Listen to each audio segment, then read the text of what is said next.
big week for Star Wars this week. Big Bad Batch episode, big Mandalorian episode, some news that we discussed on our last episode. Also, welcome to the show if you are joining us. Hello, and hope you all are well. We have a lot to talk about, and we just did our nice Mando breakdown, which was fun, and if you guys haven't checked that out, go check it out. But today we're discussing Bad Batch Season 2, Episode 12. So I would love to jump into that and get your thoughts because there's some juicy stuff to talk about in this week. But before we do that, actually more Star Wars news that we can jump into real quick if you'd like to discuss that with me. Yeah, let's do it.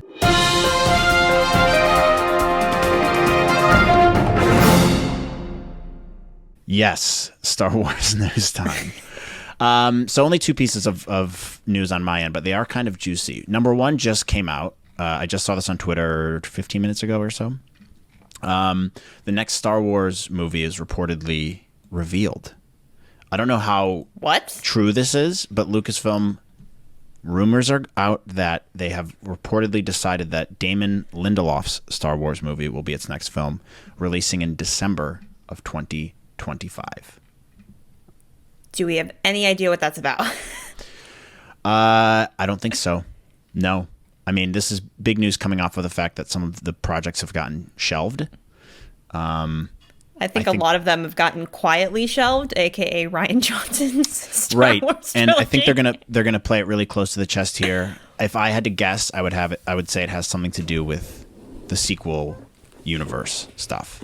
That would be my guess because of Daisy Ridley being in at Lucasfilm. There's been some buzz there of maybe how she's going to come back as Rey in some capacity. So it wouldn't surprise me if that was the route they decided to go down, where her story isn't quite finished yet. Or the one a project that I would be more interested in seeing is the culmination of Mando, Ahsoka, and Skeleton Crew. Yes. That would be my other guess. That would be very cool. And I think that's a very good guess. And that's what I would be very, very excited about if they did a movie on these characters, because they're kind of new-ish. You know what I mean? Mm-hmm. Skeleton Crew's totally new. Mando's new. Ahsoka's not really new, but if you haven't watched Clone Wars, she's new.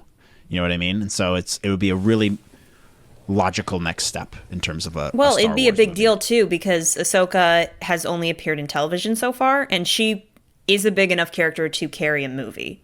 Yeah, at this point, 100%. Yeah, totally. And if the big baddie is Thrawn, people are going to flock to the theaters. A lot to explore there. A lot to explore there, and they can just scratch the surface with the Ahsoka show. Which, by the way, how many episodes is that supposed to be? Do we know? Is it going to be like Mando, where it's only like 8? I don't think that they ever announced a length. I haven't heard of a length quite yet. I mean, is it a limited series? I don't think it's a limited series.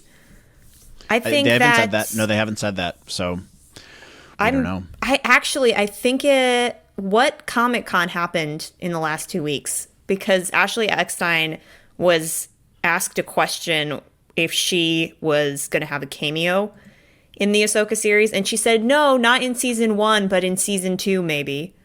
And everybody was like, wait a minute, hold your horses. It's getting a season 2, so I don't think it's a limited show. If I were to guess, I'd say it would maybe run 3 seasons. But we'll have to see. I think they'll probably play it like they do with Mando or something, where it's like, let's see how the first season goes, and if there's demand for it, we'll make another one. I mean, if Book of Boba Fett's getting a season 2, I mean, come on, then anything's fair game. Yeah, plus there's a whole untapped storyline within Ahsoka's life that you can get into. You know, there's tons to explore there. So unless they just rush through it and cover as much as possible in the first season, there's a lot of stories that they could tell within her world. There's a big gap too of missing information from her life. So yeah, I mean, that would add up to me. Yeah. I think there'll be a demand for it, and I'd be interested to see if they do that. So if that's what this movie ends up being about, where they connect Skeleton Crew, Mando, Ahsoka, and Boba Fett some more, whatever they end up doing, I'm here for it. I'd watch that movie. I mean, it's 2.5 years away, but if that is true news, that's great. That's the first Star Wars movie in a while. Very exciting. And no offense, but I'm not exactly clamoring for another sequel trilogy movie. So if it is sequel trilogy, I'm like, okay, it's still a little recent. So yeah. Yeah. The other piece of news I saw, sources are telling me, we've heard some buzz about Bad Batch Season 3 being in the works potentially, as well as potentially Tales of the Jedi Season 2. So maybe 2 more animated shows, which could be pretty awesome. See, Tales of the Jedi Season 2 would be incredible. Do Tales of the Sith, and I'm there. Do either. I don't care. Tales of the Sith would be so cool. Those episodes were so good and so well done. Like, give me more of that. I'd totally be game for Tales of the Jedi Season 2. It's just there's so much they can do with that. Yeah. You don't have to stick to any particular timeline. You can jump around until you could do something on Darth Revan. That would be so sick. Or you do something on Darth Plagueis. Or Palpatine. I don't know. I just really want to see the Sith side of things. Yeah, or Maul. I think that'd be really cool. Yeah, very young Maul. That'd be awesome. Be super cool. Or you could do a short that's about Obi-Wan and Satine's time on Mandalore. I still want to see some information on that.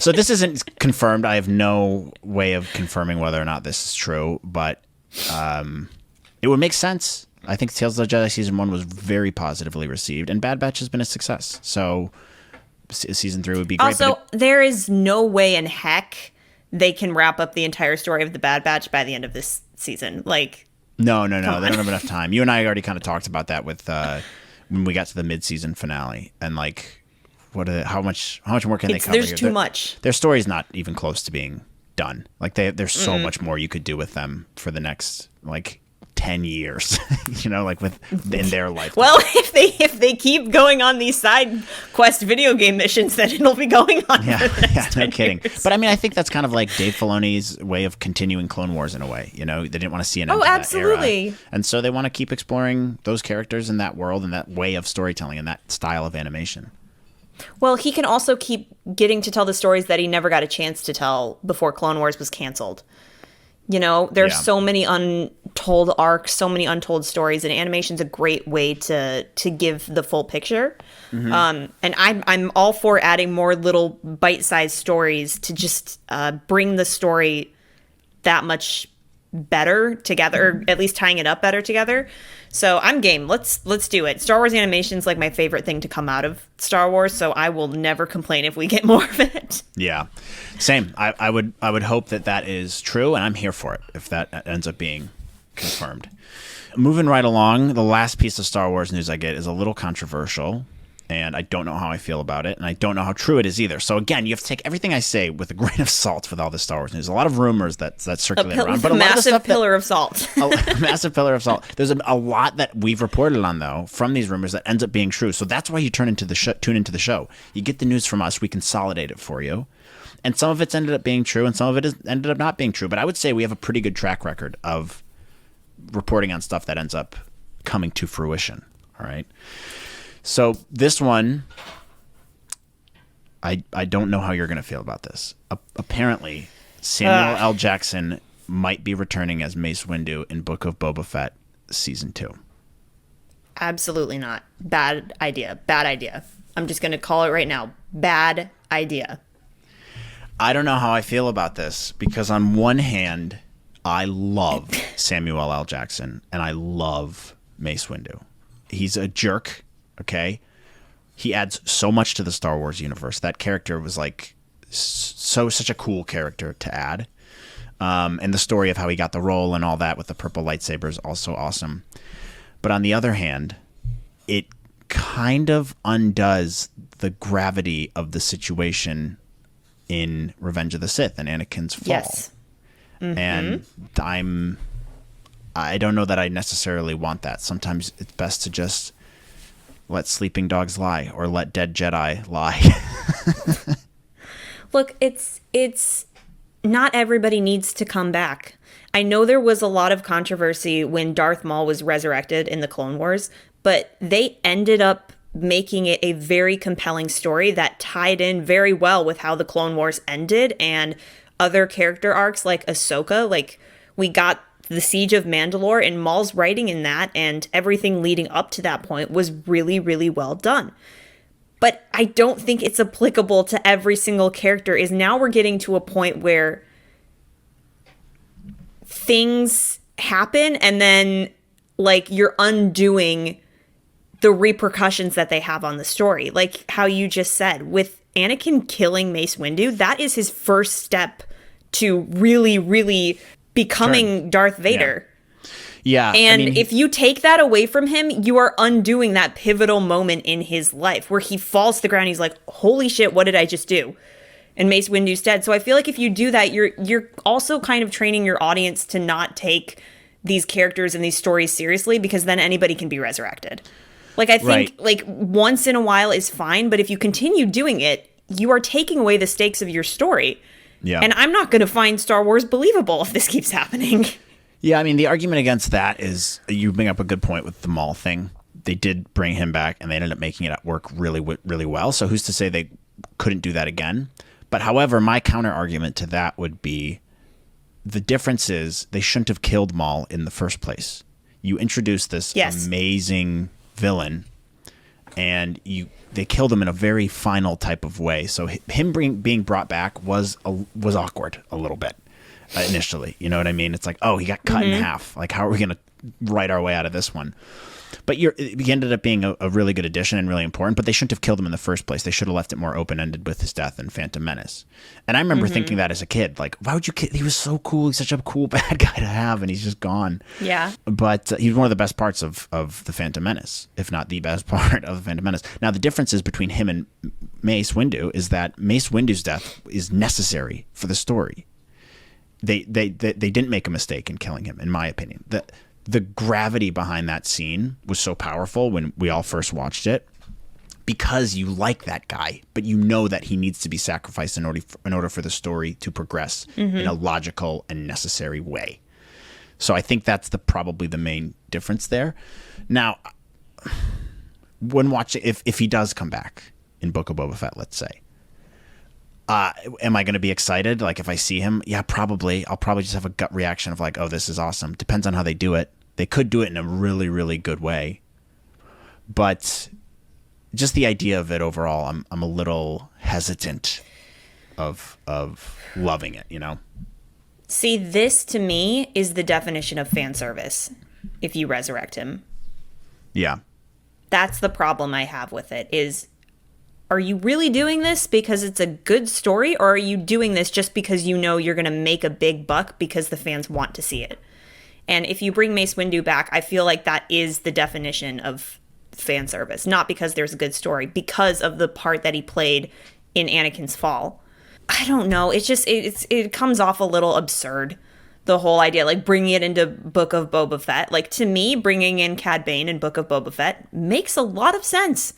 Because Cad Bane was really good friends with Jango, and he and Boba had this sort of falling out. So to pit the two best bounty hunters up against each other to see who can be the better bounty hunter, to me, is an interesting story, and it makes for a lot of great character conflict. Now, and I know people are going to shoot me in the comments for this, I don't think Cad Bane and Boba's story is done.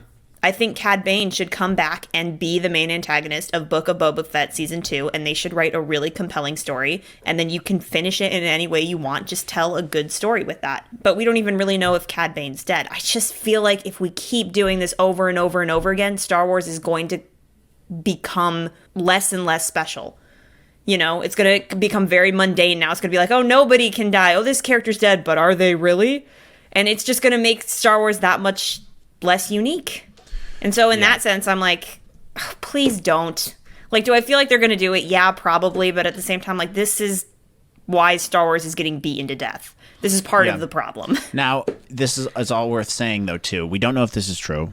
There's also worth noting that we don't know what capacity. So just because he's returning as Mace Windu doesn't necessarily mean that he's returning in the current timeline as Mace Windu. There could be other things that they do. True. They could have some kind of flashback or a world between worlds type of thing. You know what I mean?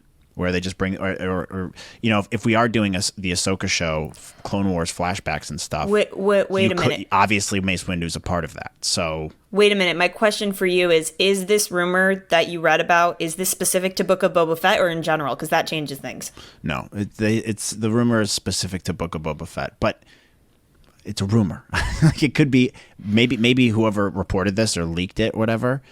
Maybe it was really about Ahsoka, and they just thought it was about Book of Boba Fett. So we don't know. That's true. If it's in regard to a flashback, I'm here for it. If we're talking resurrection, I'm like, no. Which I think is a possibility. If we're seeing Hayden Christensen come back for the Ahsoka show, either as Vader or Clone Wars flashbacks, which we would all love, then Mace Windu is going to be a part of that too, because he's part of the Clone War era. So in that regard, if he comes back, dude, I am so stoked if we get to see him reprise if he comes back as a Clone Wars flashback, I'm here for it. Let's do it. Just keep him dead in the current timeline, because then you're just going to make things unspecial. And it's not fun. Yeah. Anyway, that's my take. Yeah, so we don't know. I mean, I think it depends on what capacity he comes back. If they just bring him back for the sake of bringing him back, I don't know that I love that. I mean, it's kind of like they brought back Cad Bane. Or, somehow Palpatine returned. Somehow Mace Windu returned. Like, with Cad Bane bringing him back, I agree with you. Like, they needed to complete the story between him and Boba a bit better. But we'll see. I don't know. It's all rumors. I can't confirm any of this, but it's interesting to think about. So that's the news there, and that's all I have on my end. Shall we talk Bad Batch? Shall we talk Bad Batch? Yeah, let's jump into the show. We need to have some kind of interstitial about time to talk about the Bad Batch. The Bad Batch. All right, so this is Bad Batch Season 2, Episode 12. This one's called The Outpost, correct? This one was directed by Brad Rao and Nathaniel Villanueva, and written by Jennifer Corbett and Dave Filoni. The official description makes sense. Official description is: a new friend is made on a harsh and unforgiving outpost planet. Let's jump in. So we open up Crosshair. Finally, Crosshair returned. Somehow Crosshair returned. It's been 9 episodes. We finally get to see our buddy again. It's been 84 years. Yeah. He is back, and we're back in business finally. We see the new stormtroopers getting off the shuttles, and then we see some clone troopers having a conversation with an Imperial officer about how they're being forced into retirement, and they're not happy. This is an interesting subplot that's been going on since the beginning of the season and end of Season 1 even. I like it. I'm here for this. It's a very interesting development in the Star Wars world. And they say, bring up your concerns with someone else. They don't really care. They're not empathetic at all towards these clones. They just want to get them out. They've served their purpose. Crosshair meets his new commanding officer, Lieutenant Nolan. Okay. This guy is jerk pants. To the this guy's degree. The definition of asshole. Yeah, he's an ass. But he's fresh, dude. His outfit is fire. He's got that cool Imperial fur and like that dope helmet. It's awesome. Could he look more like a Nazi, by the way? Yeah, very, very. From the get-go, they make sure you don't like him. Oh yeah, he's a little racist towards clones or whatever. What does he say? That first line, he's like, "Ugh, more clones," and Crosshair's like, "Problem?" And then he goes, "I don't like." What does he say? "I don't like the garbage." What does he say? He said something so rude. Yeah, he's super, super rude. I don't know why he hates him so much. It's weird. He's a racist. Yeah, he's a clonesist. He's a clonesist. So he tells him that his unit's being assigned, Crosshair's unit's being assigned to an Imperial depot on Barton 4. They are assigned. Kind of Star Trek-y sounding. Yeah. And they're assigned with guarding the cargo until the next week. He regards them as used equipment, is what he calls the clones. Yep, there you go. Yeah. Crosshair, Nolan, and the clones travel to the snowy world, and after landing, they're supposed to guard the ship, and they get introduced to the clone commander there, named Mayday, who we love. This guy is a heartthrob. Coolest facial hair. Mayday. This guy's facial hair rips. It's awesome. It's very, I get Hauser vibes from this guy. I like him as much as I like Hauser. They're both breathtakingly gorgeous. Gorgeous. Have great hair.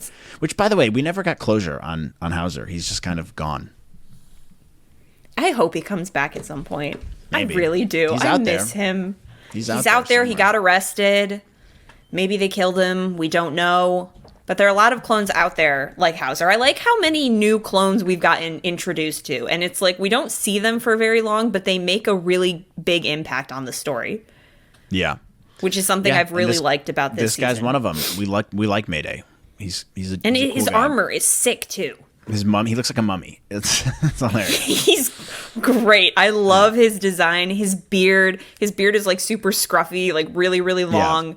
Yeah. It makes me wonder how Rebels Rex would look in Clone Wars style. Like with each new clone design that we see, I'm like, right. I just want the Clone Wars style of older Rex. I bet we'll get it. I bet you we will. I hope we do, man. If they keep making more seasons, we'll get it at some point. The way he stands up to the officer, too, is great. He clearly does not care. He's complaining that they were supposed to come relieve them 36 rotations ago, which, how long is a rotation? Do we know? Is it a day?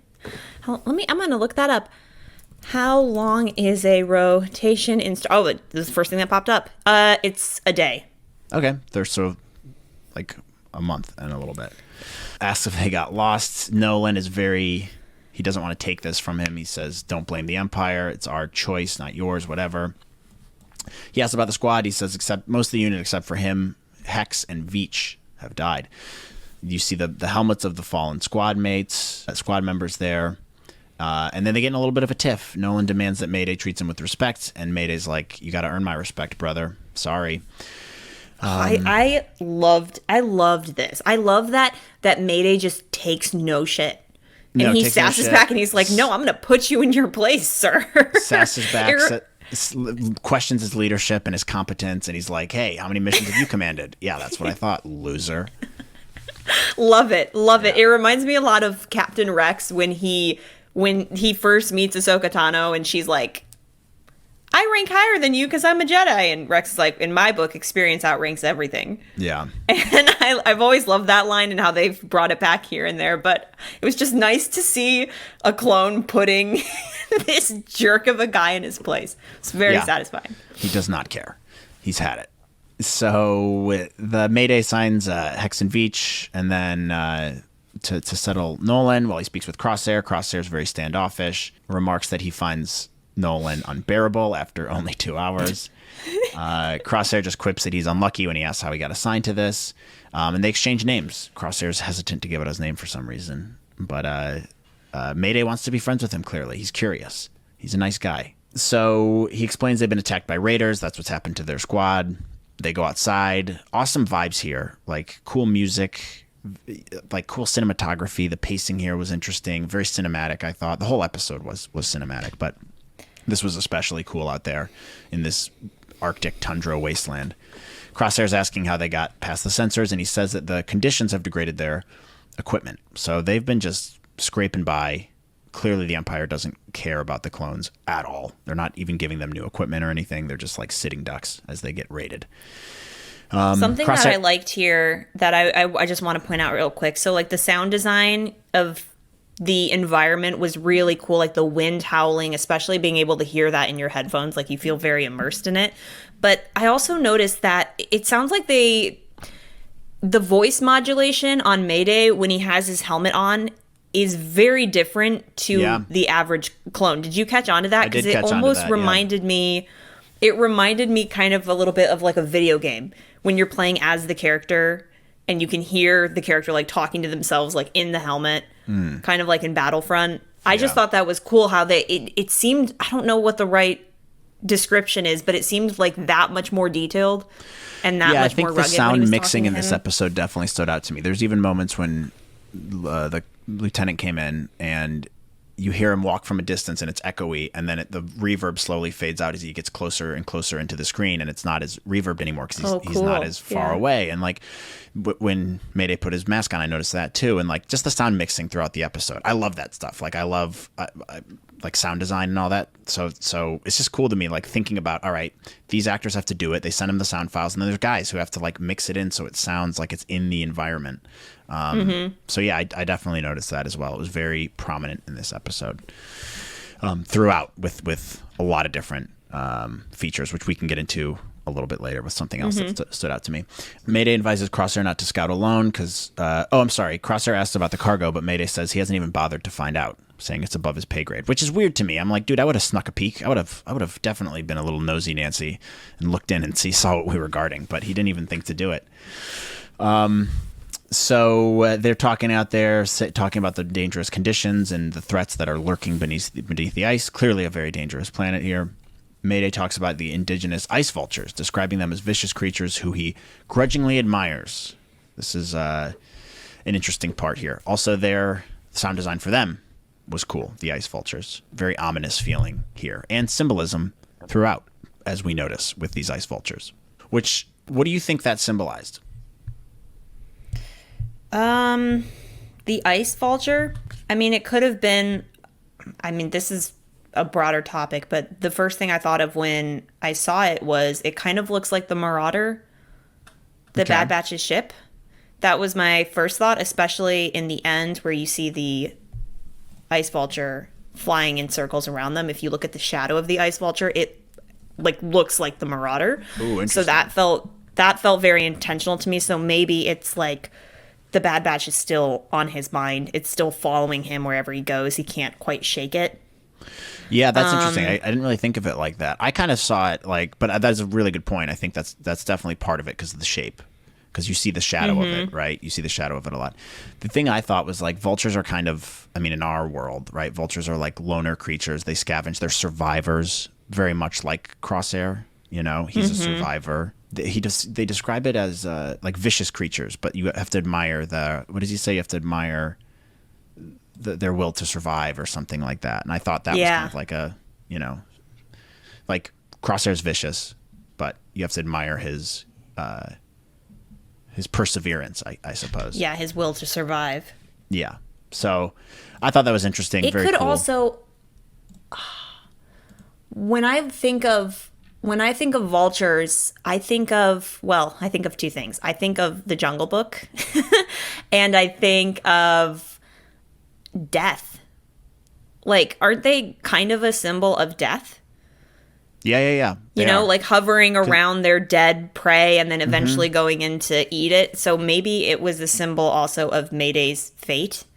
Yeah, it's foreshadowing of him. Yeah, or maybe it's foreshadowing of Crosshair. Like, we don't know where his character's headed. Like, is he headed for an untimely demise?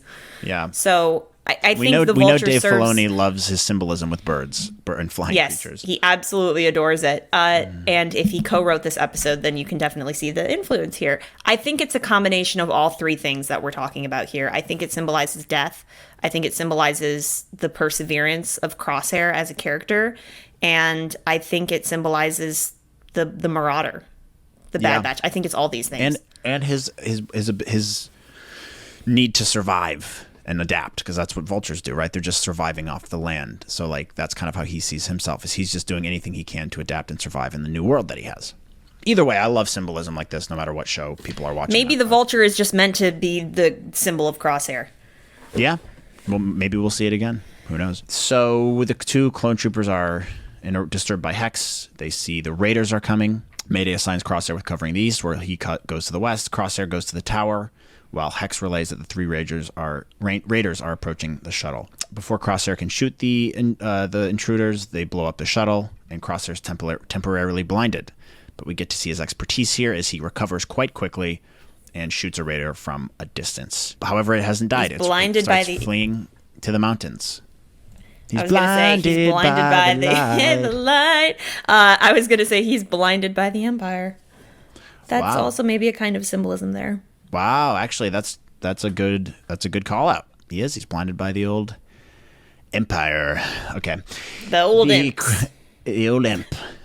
He follows the Raiders' trail down to a tunnel. By the way, blood. Hello. Oh yeah. This actually kind of shocked me. Because we've had like a few shots of blood in the Clone Wars. I mean, they were very rare, but they did happen in the Clone Wars. But we've never seen something like this, where it's like, here is blatantly obvious blood in the snow, and it's leaving a trail. And I was just a little surprised to see that, because I'm not used to seeing that in Star Wars animation. But I thought that was very ballsy, and it added to the intensity of the episode. And I was like, you know what? Wow, kudos.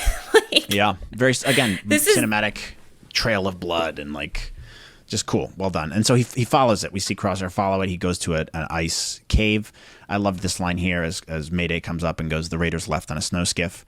And Crosshair just looks down and goes, wrong. He looks down at the blood. He's like, nope, they're still here. Yeah. So back at the depot, Mayday pays his respects to Hex and Veach, R.I.P., places their helmets on crates along with a lot of the other members. Gosh. Sad. It just, it really, stuff like this adds to like the pointlessness of the Clone Wars, which just is so devastating to watch because we're introduced to so many clones and then they're quickly taken away from us. And it just leaves you with that feeling of this was pointless. Yeah. And they all died for nothing at the end of the day. Yeah. And it's just heartbreaking to see that Crosshair's thread still carried out. Yeah, he's seeing this. And he's one of them, by the way. So, in a weird way, they're all connected. So Nolan insists on recovering the stolen crates, and Mayday's like, we need more troops. And Nolan's like, nope, no more troops. You guys got to go get it on your own. Jerk pants move. Crosshair and Mayday explore the tunnels. They discover the remains of the humanoid raider. Mayday's bothered that the fallen raider was wearing stolen armor, but he doesn't know what he's bothered by more, that or that his fellow raiders left him behind. Interesting scene here as Crosshair says that there's no point carrying dead weight. And Mayday's what? I wouldn't want to remind me not to die around you. That was a good impression, by the way. It was. You are very good at impressions of clones on certain this show. characters. Certain characters. Yes. Something interesting about this scene is I caught it the second time, but when Crosshair mentions that line about dead weight, you can still sense some of his hurt and bitterness at the Bad Batch leaving him behind on the Camino platform at the end of season 1. Because Crosshair's but also like, I'm staying. Yeah. Well, Crosshair's like, I'm staying, but at the same time, it's like you can also sense from some hurt from his end, like, you guys didn't fight for me as much as you should have.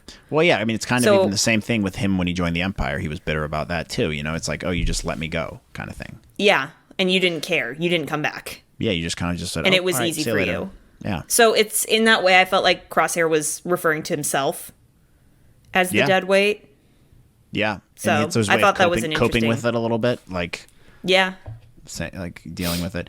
Crosshair steps on a pressure mine. Mayday spots it, tells him not to move, and starts disassembling the mine here. They start to bond a little bit. Mayday's trying to make conversation. Where'd you come from? Crosshair's being standoffish. And Mayday's like, humor me. And he's like, fine. And he says, I'm in Clone Force 99, but they're dead. Again, interesting choice here is he's like, they're gone. Just doesn't want to talk about it and doesn't want anyone to know that they're around still. So he's kind of still covering for them in a way. Also, shout out to D. Bradley Baker, who I constantly forget is playing all these guys. Very impressive. Yeah. Like, I don't know. It's like you switch to Crosshair speaks like a snake. Like he's got a very particular tone of speaking. And then you go to Mayday, who's like this gruff, hardened, I take no shit kind of character. I just forget it's D. I wonder if he does all his characters' lines at once or if he just goes back and forth when he's reading the script, when he's recording his lines. If he's just standing on one side of the mic and then he goes to the other side of the mic. That's a really good question. I don't know. I'd love to ask him. I think if we would get invited to interview him one day, I would love to ask him that. You know what? Maybe I'll tweet at him and ask how it's recorded. Because he is very active on Twitter. So maybe I'll just ask, hey, D, how do you record your lines in the Bad Batch? Curious. Maybe this is my question right now. Hi, D. Bradley Baker. How do you record your lines in the Bad Batch? Do you do them individually or do you do them all together at once? Yeah. So let us know. We're very interested to learn. We are. I'm super interested to know how that works. I love that whole, just the behind the scenes process of how that works. It's just interesting to me. Hopefully we can interview him one day. So please come on our show. He disarms the mine. They continue their mission and see the Raiders camp. They go up and sneak up on him and throw the electromagnetic pulse grenades, the stun grenades. For some reason, I don't know why you wouldn't just blow him up with a regular grenade, but hey, maybe that's all he had. I don't know. Wait, did Mayday throw that? Because it does make a difference if it was Mayday or Crosshair. Oh, good question. Because Mayday would stun them sooner than Crosshair would. I thought it was Crosshair. That's why I was surprised by it, but I could be wrong. I thought it was Crosshair, though. So they surprise him. Cool fight scene here. The music was so good. Land speeder, cool sound mixing, and like shots of like Crosshair when he headshots the guy on the speeder. I thought that was dope. This might be my favorite sequence in the entire episode, just because the music and the sound design and just the action were all on point. Yeah. It was so fun to watch. Yeah. They're just two guys against like 7 or 8 of the enemy. Yeah. I don't know. I really enjoyed Took him it. on, actually, they almost got overwhelmed by him a couple times, but luckily, or Mayday did, but then Crosshair takes him out. That was really cool. They take over, Crosshair has a smart move. He sees the landmines over there. Very cool writing here. As he shoots it, blows them all up. And then they go over to the stolen cargo and see that it's just all the stolen cargo was just new stormtrooper armor for the military, which obviously makes Mayday a bit upset, and he's really realizing how expendable he is. The explosion had triggered an avalanche, and they start running away. Obviously, you're not going to outrun an avalanche, so as they're trying to reach a rock for cover, Mayday shows his true colors here as a bro and pushes Crosshair to shelter near a rock, but they get covered by the snow. Rough. Crosshair does what the happens classic. to Mayday? He just gets smashed into it? Yeah, I think he got buried deeper and he bonked his head or something. Yeah, he had probably pushed him up against it because they didn't reach it quick enough. So I think he pushed Crosshair out of the way so he didn't get bonked into the rock. I don't know. Yikes. So he digs his way out. Crosshair is the classic hand out of the ground trope that we see in lots of movies. Very classic. Finds Mayday, and we start to see Mayday's grown on Crosshair. They've had a little nice adventure together. Crosshair doesn't think he's so bad. You can tell he's a little distressed when he doesn't see Mayday having recovered as quickly as he did. So he digs him out of the snow, and very interesting moment here as Mayday's telling him to leave him, but Crosshair won't do it. He's like, no, I'm going to... He's clearly reflecting on the conversation they had previously about leaving deadweight behind, and he doesn't want to do that. Yep. So that was a nice moment there. Digs him out and decides to carry him with him. Puts his helmet back on, and they head back to the depot. The special effects here, just to give a little nod to the animation team, the snow, like the way the snow was sticking on their armor and on their faces, it's just wild to me how his beard the and quality. Stuff. Yeah. It's wild to me that the quality is just constantly improving with every single episode. You think it's hit its peak, and then the following episode they elevate it by that much more. Like, I just can't believe how far the animation has come. I mean, like the blood droplets of the snow itself, the environments, like how detailed it got. It was just crazy to me. Yeah, it's very, very impressive, I would say. Did an excellent job, and like the snow in his beard and stuff, I thought was really well done. The beard in his snow. The beard in his snow.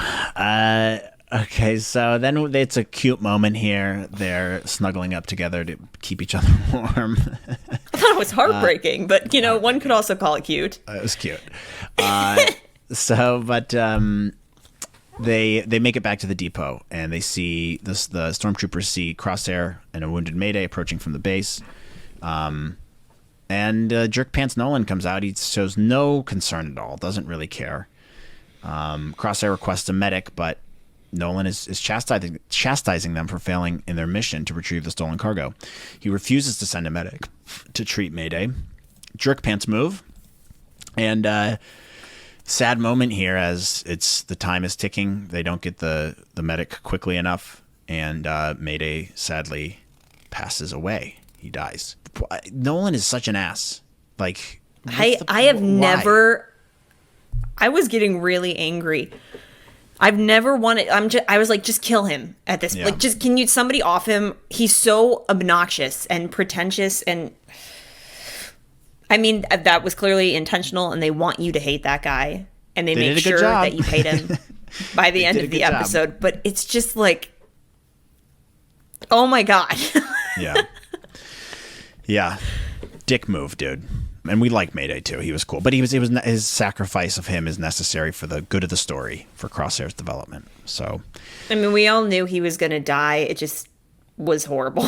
Well, we're not the only ones who are upset by it. Crosshair is clearly distraught when this happens, and Nolan cruelly says that Mayday just served his duty as a soldier of the Empire, which really pisses off Crosshair. He's furious. And then he says, "Oh, you guys are expendable." Yeah. He's like, he did what he was supposed to do. He died. Whatever. Who cares? Nolan responds that clone troopers are expendable and threatens to kill Crosshair if he shows further disrespect in the future. His unkindness infuriates him even more, and Nolan orders Crosshair to resume his duties. At this point, we get the Ice Vulture circling again. More symbolism. We see the shadow of it over Crosshair. And a very tense moment here as Crosshair is he's at his breaking point. And as Nolan's walking away, very satisfactory shot to Nolan. Thank you. And he then attends to the fallen Mayday while the stormtroopers approach him. And at this point, Crosshair collapses from exhaustion, which when I was watching it, I was like, oh, did he die? What is going on? Because they kind of made it seem like that, because then the Vulture's circling some more, and they just zoom in on his face, and I was like, wait a minute, no way. And then I'm like, okay, no, he's not. Because I thought it might end. If the screen went to black there, I would have been like, did they kill him? But then there was another scene after that where I was like, okay, no. But did you think the same thing? No, I didn't think the same thing. I was like, nah, he's just worn down. And I'm just stupid. Honestly, no, at the end of the episode, I was like, the Empire's going to take him. Yeah, that would be, you're right. They're going to take him. They get to the next scene. Crosshair awakens in an operating chamber where he's greeted by Emery Carr. Sounds like Omega, a New Zealand type accent. He asks where he is, and she says the doctor will come for him once he is healed. What do we think? Do we think that's the Hemlock guy? The McPoyle twin with the cool haircut? I think it's Hemlock and then Nalase. Dr. Hemlock. I love that guy's name. Hemlock is a sick name. Yeah, it'll be Hemlock. Crosshair asks who she is. She tells him to remain calm before injecting him with a chemical that puts him to sleep. He slips into unconsciousness, and Carr tells him if he cooperates, he might survive. Dun dun dun. And the episode ends. Great episode. Really good episode. Very strong. Phenomenal episode. We're really heating up. We're really heating up. These last two have been fantastic. Arguably, I think the best episode of the entire season in terms of quality of writing. Yes, because I think Crosshair's first episode, this episode, and the mid-season finale have been the strongest of the entire season. But I think this one, from just a standalone episode of television, I think the quality of writing was really there. Yeah. And I thought it was absolutely incredible. So I think it's the best episode of the season. Also, Crosshair's only had 2 episodes, and they were both bangers. You know? The one thing the one thing I would criticize it on is, and this is not really a criticism of the episode itself, but why have we waited so long to get back to Crosshair and his story? Like what? Why was the last we saw of him realizing that Cody was gone, and then we got nothing of him up until this point? Like, why didn't we at least get an episode on what Crosshair was doing after Rampart got arrested? You know, because Crosshair was reporting to Rampart on a regular basis. Like, that was his boss to say. So what was Crosshair doing in between that point? And I'm a little disappointed that they went from point A to point B and we had no building blocks in between there, because they still could have done stuff. Yeah. And I feel like they're just hopping around with the Crosshair reason why wherever. I think they had these stories in their planned out already for the Bad Batch, and they wanted to just make them. You know what I mean? And I don't think that the progression of episodes was optimal for this season so far. So I agree with you. I think they needed to put at least one more Crosshair episode a little bit sooner. But that's okay. Yeah, his had been the strongest of the season, probably. Yeah, I think it was just a really poignant story, and it's in that whole episode you really evaluated on the complexity of Crosshair's character and the conflict that's going on within him, knowing that he's expendable, knowing that he'll be pushed to the side eventually because the Empire doesn't care about him, you know, knowing that he still feels hurt from the Bad Batch just letting him go so easily. Yeah. You're like, oh, well, Crosshair chose the Empire, and Crosshair even says this in the season finale, right? Or the season 1 finale, where he's like, you guys left me and you didn't think twice about it. Yeah. Like, how was I supposed to feel? Yeah, well, he kind of left them, though, so. Yeah, and I think there are two sides of this coin. Not to say that I'm totally siding with Crosshair, I'm totally siding with the Bad Batch. Like, they both failed each other in different ways, but I just think it's interesting that they're bringing that back, but they're showing that conflict play out with characters like Mayday and Cody and all these other guys that he interacts with. Like, I think Mayday's character was used very appropriately. he brought in reminded us of Crosshair's conflict, that he had a nice little dynamic with Crosshair, and then he was killed, and you were like, oh shit. Like, yeah. It'll be interesting to see how he comes into play these last couple episodes, because we've had only 2 episodes with him this whole season so far, and there's only a couple episodes left in this season. So let's see how they utilize him in this like second half. Well, what do we have? They're going to intersect the stories more now, which I guess brings us to our next part of the show, which is like, what are theories of what's going to happen? Clearly, he's with Dr. Hemlock. They're going to go after Omega. They're probably going to want to use Crosshair to do so, right? So. Oh, so you think they're going to reprogram him? They're going to turn up his chip? I don't know, maybe, or maybe that's what. Maybe they want information on the Bad Batch, so he's going to help them somehow. Well, we'll have to see, because now the stories are intersecting, right? The last episode ended with these doctors, right? And this episode ended with these doctors. So now the stories are starting to intersect for the first time this season, right? They haven't intersected at all thus far. Crosshair's been on his own thing, and so has the Bad Batch. So now we're going to see them, I think, start to come together in these last couple episodes. Well, what I could see happening. Well, Crosshair doesn't...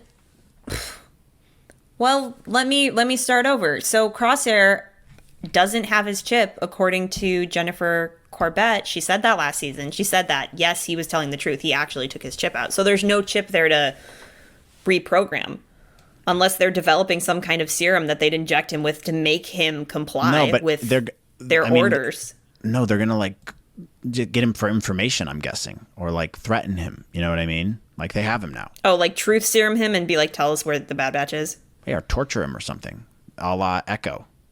I don't know. Jeez. Well, they could do that. And also, when they do end up capturing Omega, because everybody knows that's going to happen, we could get a Omega/Crosshair escape story. They're going to see where she came from. Because they know where he's from. They obviously know what type of clone he is. He obviously has information on Omega somehow. They're going to question him on that. He's going to have to tell them that she was with the Bad Batch and that they're still alive. I feel like that's where it's got to go. Yeah, and then that's going to play into Sid eventually selling them out, right? Yep. That's what I think. I think it's all starting to come together. It's that meme. It's that Kronk. It's that Kronk. Oh, yeah. It's all coming together. It's all coming together. Feels like an Arby's nut. See, that was a good impression. That's my David Putty impression. Feels like an Arby's nut. That was pretty good. What if they had Patrick Warburton? That was really good, actually. Like, hey, I'm surprised. Where's the Bad Batch? Oh, yeah. Show me where the Bad Batch is. Oh, yeah. It's all coming together. We should have him as a yeah, it would be so good. As like some guy who runs a cantina with Sid or something. Hey, Sid. Bring me more blue milk, please. What are you doing over there with the Bad Batch? Oh my god! I want this so bad now. Just some big Oshi-looking alien. Do one more. Well, what's the situation? Maybe he's on the Bad Batch. They bring him onto the flight with them. And he's like, hey guys, where do you keep your food? I'm starving over here. Do you have some Mentel mix? Omega, please tell me. You're not their sister, are you? That was more like John. Oh my god. That's so good, dude. Oh my gosh. Bring Patrick Warburton in. Bad Batch. I think I'd start crying. Bring in Patrick Warburton as David Putty from Seinfeld. That'd be kind of funny. It's not a problem for me because I'm not the one going to hell. Okay. Bring Patrick Warburton into the Bad Batch. But your overall thoughts on this in comparison to like the rest of the really season? Good. This is a 8-1 for me, I think. Really, really good. We're heating up these last 2 episodes. Very strong Bad Batch episode.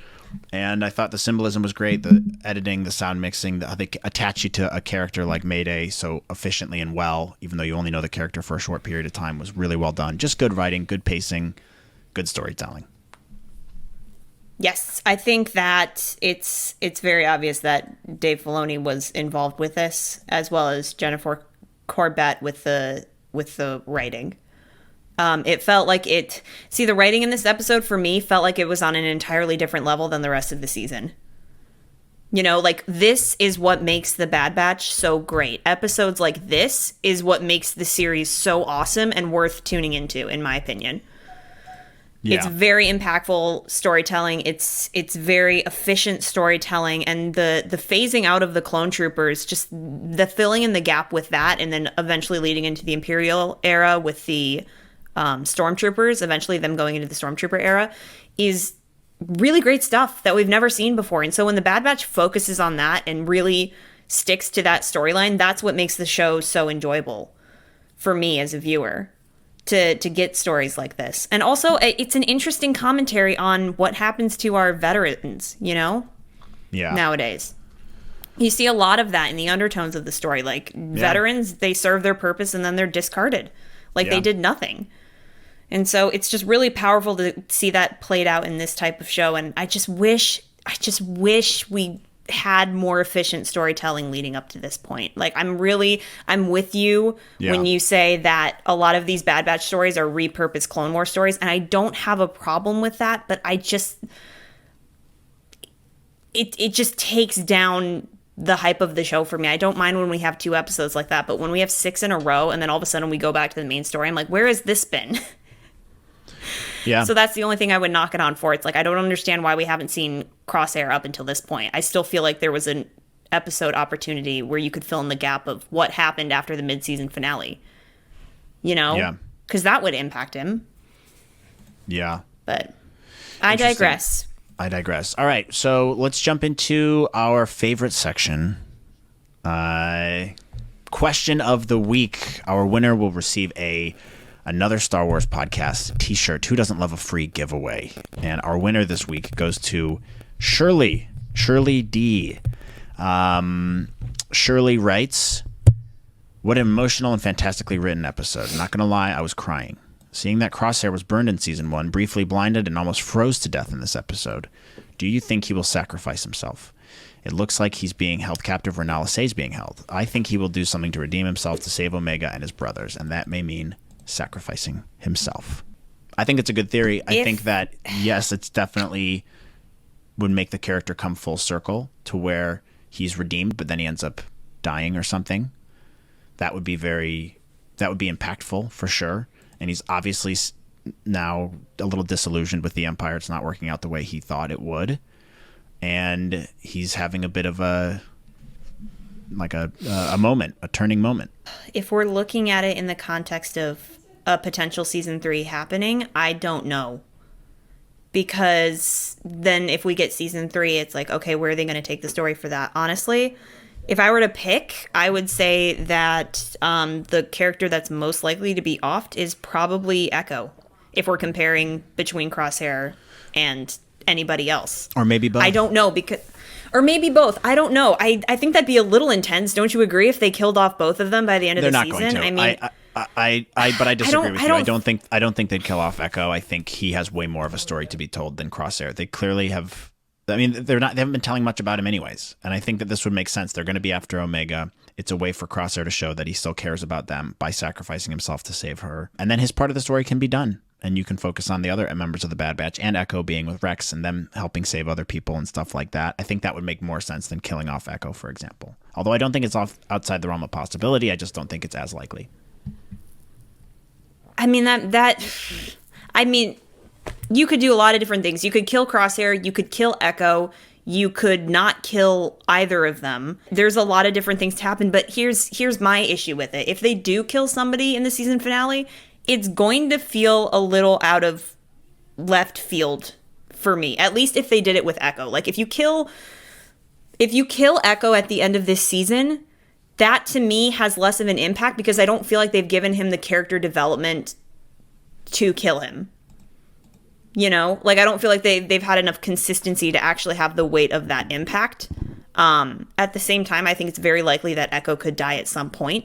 When it comes to Crosshair, they could kill him at the end of the season. But again, I just don't know if I'd really, like, if it would feel like this earned thing. Because we've only had 2 episodes of Crosshair this season, and if he died, let's say, sacrificing himself, like, would it feel like an earned redemption? Yeah. I don't know, because I feel like we haven't focused in on some of these characters enough to actually have that outcome play out in a satisfying way. So I don't know. I mean, if you were to guess, do you think Crosshair survives, or do you think he dies this season? You don't think he survives? I think it's looking less and less likely. Especially after this episode for you? Yeah, for sure. What else does he have to live for? You can't redeem him and have him join the Bad Batch again, but you can't have him stay with the Empire after this. So where does it go?